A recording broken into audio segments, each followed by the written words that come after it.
Today we celebrate Epiphany, a word that means the revealing of God's presence. On Epiphany, we remember the day that a group of Magi arrived from the east to pay homage to Jesus, who they recognized as the newborn King of the Jews. They came from the east, and they appear to have been familiar with Hebrew prophecies that a world ruler would be born in Judea. So they brought gifts fit for a king: gold, frankincense, and myrrh, as I showed the kids. In the Gospel of Matthew's account, they're simply called Magi, which really means astrologers from the east. And it's very vague. He doesn't specify exactly where they're from. Now, as we all know from carols and anthems like the one Josh just sang for us, we know them as the Three Kings. Three Kings from Orient are, as the carol goes. But how did this numberless group of Magi become kings? Well, the early Christians had a problem. The Messiah who had shown up in Jesus was very different from the Messiah that they were expecting. The Jews expected, based on all the stuff which they had read in their scriptures, that their Messiah would be a warrior king, someone who would have the power of God to raise up an army to finally defeat any of their oppressors, and in this case, the Roman Empire. And of course, Jesus did none of those things. If anything, Jesus did the exact opposite of what you'd expect from that kind of Messiah, which was he came, he preached peace, and then he was killed by the Roman Empire. And so the Christians found it very hard to convert many of their Jewish brethren. Most of the Jews did not convert to Christianity. They just said that couldn't possibly be the Messiah because he doesn't fit the Messiah that we are expecting. So the Christians, almost in a panic, scoured the Old Testament, what we call the Old Testament, the Hebrew Scriptures, looking for signs and predictions of the type of Messiah who actually did arrive in the form of Jesus. And so they looked through the Old Testament prophecies, and they found in the prophecy of Micah a prediction that a child would be born in Bethlehem who would be the Messiah. And in Isaiah, they found predictions of a promise that the Messiah would be a suffering servant, someone who would take on the sins of the world and be reviled by the people of his own time, but would eventually prevail and become their Messiah. And then finally, in Psalm 72, the one that we heard Martha read today, they heard words which seemed to be just perfect, that kings would come to visit this Messiah, and that this Messiah would be given gifts of gold. And that seemed to fit. This psalm was the inspiration for the idea that the Magi were actually kings from foreign lands, not just astrologers. The psalm, as you heard, talks about kings many times, kings from all over the world, paying homage to the Messiah. And so they translated the Magi into kings. And this became a favorite theme in Christian art. Here's a typical painting that shows the three kings, one of them kneeling down to the Christ child. But you'll notice that the three kings are not all the same. They're of different ages and different races. The white man kneeling is meant to represent a king from Europe, basically representing the entire European continent. The black gentleman in the back is a king from Africa. And the bearded figure in the back, not Joseph, who's got the gray hair, but the other bearded figure is meant to be an Asian king. So the Magi's story morphed into a story of three kings, three because they brought three gifts, and kings because of Psalm 72. Now, we associate Christmas with warm, fuzzy feelings, so it's hard for us to see how transforming Magi into kings could have been any kind of a problem. But the idea that the world's kingdoms would kneel and should kneel to Christianity became pernicious and dangerous. Over time, as Christianity spread throughout Europe and the world, Christian rulers came to believe that all kingdoms should be converted to Christianity, and that Christianity was the only legitimate faith. All other faiths were mistaken at worst or an enemy at best, or at worst. The idea that all kings and nations should kneel before Christianity and admit its superiority became the basis of the forced conversions of millions of people all over the world. It inspired the Crusades against the Muslims, the pogroms against Jewish people, and the forced conversions of African peoples who were enslaved and brought to the Americas. Now, Canada would seem to be free of much of this, in that we have never conquered a country, so this doesn't seem to apply to us. But actually, Psalm 72, the one that we heard today, has an interesting relationship to Canada. Back in the 1860s, when the Fathers of Confederation were getting together to create Canada as a country, the question came up, well, what should we call it? The Fathers of Confederation, John A. Macdonald and the other crew that you see here, who show up on many of our currency, they said, well, let's call it the Kingdom of Canada. They were very loyal to the British Empire, and they thought that made perfect sense. Let's call it the Kingdom of Canada. However, officials from the British Crown said, no, that's a terrible idea. The Americans to your immediate south have just completed their civil war, and they will not appreciate having a British presence rubbed in their noses by calling yourselves the Kingdom of Canada. So they needed to come up with a different name. And it was actually the Premier of New Brunswick at that time who said, actually, why don't we lift a line from Psalm 72? And Psalm 72 says, may he have dominion from sea to sea and from the river to the ends of the earth. And the Premier of New Brunswick said, let's call ourselves a dominion. And he lifted it straight out of this psalm.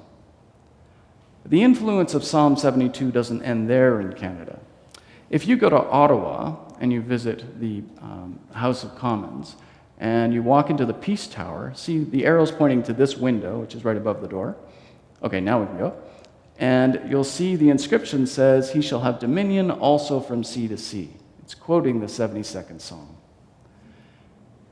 And if you go into the doorway, those are the two doors that lead to the house, into the Parliament buildings.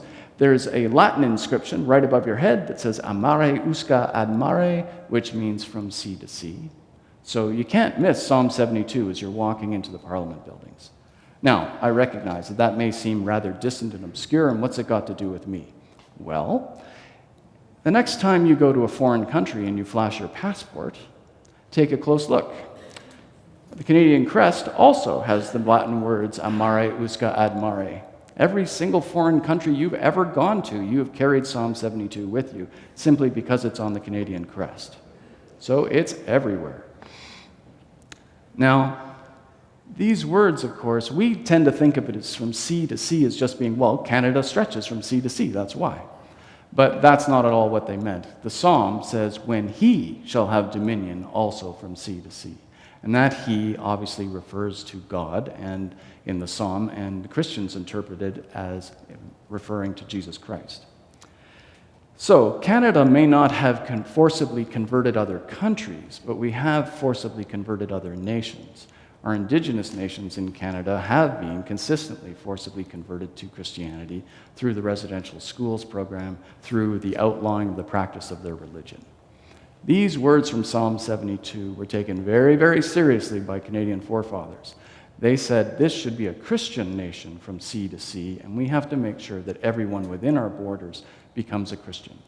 And this became the credo which underlay our conversion efforts of our indigenous peoples. Now, of course, a lot has changed since 1867, fortunately, and we've realized the error of our ways with the residential schools. And we now consider Canada to be a welcoming place to people from all faiths, and the whole point of multiculturalism is that people of all faiths should feel welcome here. And they do. And although it's not perfect, of course, in Quebec, if you want to wear a hijab and be a school teacher, that's not allowed because they feel that any public government employment should be religion-free. So there's varying degrees of religious freedom in this country. But overall, people don't have to worry about being converted to Christianity if they come to Canada, which is good. Now, it may feel like we've gotten over this urge to dominate other faiths and to declare this an explicitly Christian country in Canada. But if we take a look at the world, a very different picture emerges. The idea that Christianity is the only true faith and that other faiths should capitulate or be considered enemies is becoming increasingly popular in other nations. In Europe, so-called Christian nationalists have taken over the governments of Poland and Hungary. In Poland, the Catholic establishment has supported a government which was re-elected basically by demonizing LGBTQ people. and has refused to take in its share of refugees, of Syrian refugees. In Hungary, the government denounces Muslims as a threat to Christian civilization. It has also made being homeless a criminal offense. So if you're in Hungary and you find yourself without an apartment or a house, you can be arrested and thrown into jail, all in the name of Christianity.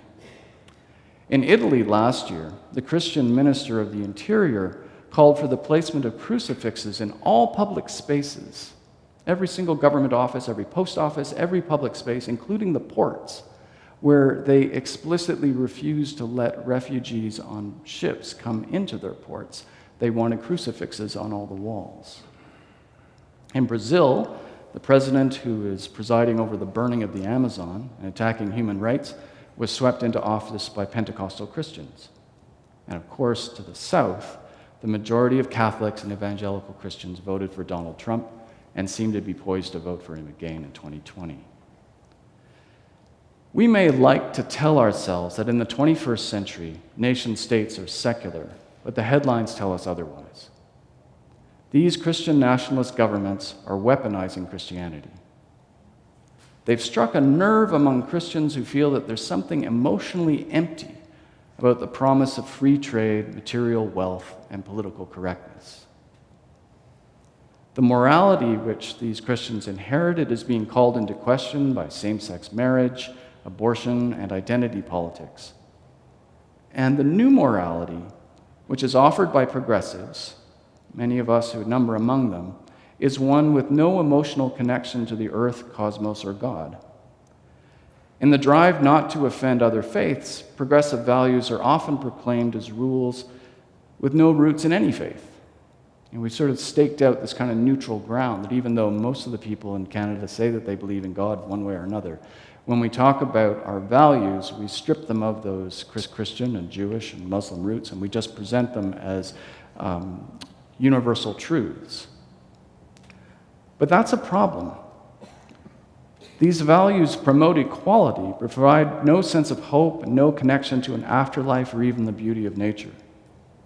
And to many people, whether we like it or not, all over the world, this simply rings hollow. It's easier to fall back on old ideas of a triumphant Christian nation.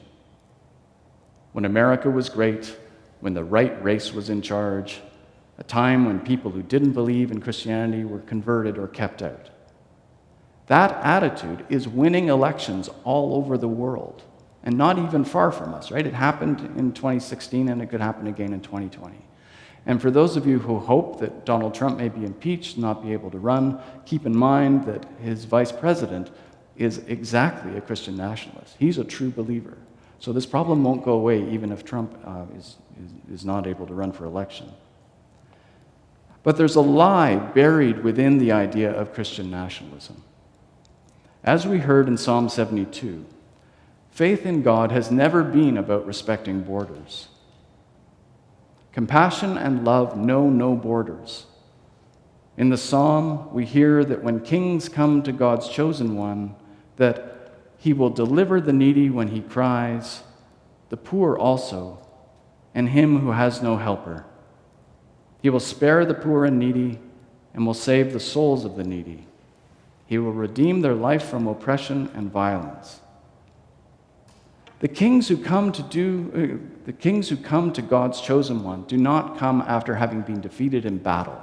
It's not that God's chosen one has more armies, more tanks, more drones, and the other kings have come in subjection. That's not at all what the psalm suggests. Instead, they have come to join a movement where love and compassion and justice for the weakest of society is the presiding value. This psalm, like all of the New Testament, does not celebrate the power of nations or their right to exist. Rather, it asks for humanity to be united in a vision of cosmic power and care for the weakest in our midst. For when we do that, we are at our closest to God, and we can live in harmony with the universe as a whole. Christian nationalism, by contrast, is actually a contradiction in terms. Christian compassion cannot be limited by boundaries or borders. It cannot be limited to people who have the right ethnic or religious identity And it certainly does not apply only to those of a particular race or sexual orientation. Nationalism, by definition, means some people are in and other people are out. Nationalism has always been like that. We define ourselves in relationship to others.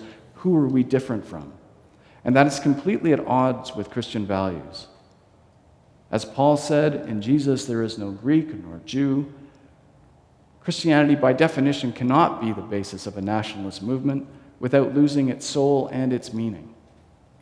Love knows no borders, whereas nations insist on them. The challenge for we progressive Christians in this new year is whether we can be a little more honest about the spiritual inspiration for our compassion and love for others. Pretending that those values are secular universal truths just isn't working. People are voting for faith-based values, and so far, it's the far right that has been reaping the rewards. We need to stake out a different claim, that we can admit our faith background as our inspiration, and then work with people of different faiths who value compassion, love, and help for the oppressed. We do not need to insist that there just be one faith from sea to sea. Rather, we need to welcome all those who share our concern for the oppressed, whether they're Muslim, Hindu, Jewish, agnostic, atheist. We're already seeing this diversity at Soul Table, where people of all kinds of faith traditions have been gathering, attracted by our concern for the world and its peoples. We have people who identify as Hindu, some Muslims have come, certainly lots of Laos Christians, there's Jews of varying degrees of devotion to synagogue. And that's the work that we're called to do as Christians, to help those who are excluded, and in so doing, our hearts widen, our eyes open, as our hands reach out. If there's a universal truth, it's that love and compassion for those in need is its own reward. When we help others, we restore our own connection to the power that rules the universe. It's a power that was recognized by a few wise people 2,000 years ago as they came to visit a small child who would grow up to preach compassion. That meeting is called the Epiphany, the revelation of the divine truth. One day, the truth of compassion and love will be recognized by all kings, all leaders, all peoples, and there will be no need for walls or passports. Compassion will be common sense, and love will reign from sea to sea. Amen.